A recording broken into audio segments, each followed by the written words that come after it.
109. La hotline, un numéro de secours et non payant qui a déjà produit de fruits dans différents coins du Burundi. L'une des vies sauvées par le 109 est celle de Muhimundu Salada de la commune Kayanza.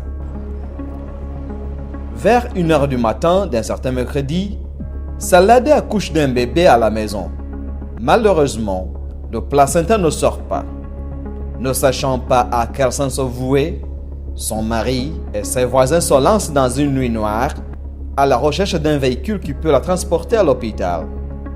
De façon inespérée, un véhicule militaire passe et leur informe que le 109 sauve des vies.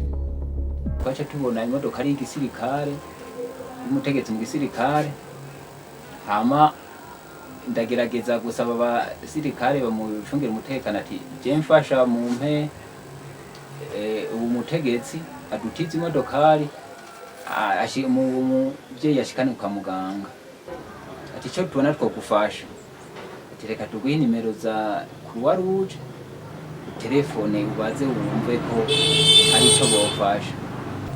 Niko rero baciye ba nimero sane 109 njanda telefona ko barundi baragerageje kunyitaba ningoga hama ndabari ikibazo nagize ikibazo dufise baca bambara ati umwanya mutoya ushoboka reka tugutabarize. Ahaheze umwanya bahise bantelefona barambara ati rindira gatoya ambulance irabashikira ati ubwo byiza ati ubonye ibashikiriye uco tubwira umwanya ibashikiriye twarenire nk'iminota nka 20 cyangwa 25 zatubona irashitse. Salada manque de mots pour remercier les initiateurs du 109.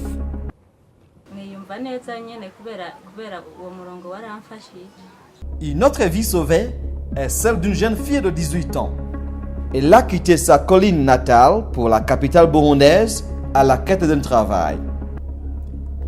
Cette native de la commune Gitaramuka de la province de Karusi a été violée par celui qui prétendait lui trouver du travail à Bujumbura.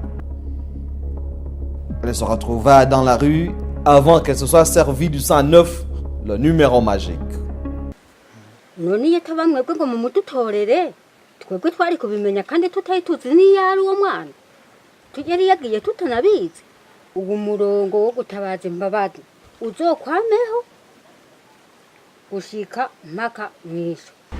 Ce n'est pas tout. Même au fond du lac, 109 agit et sauve des vies.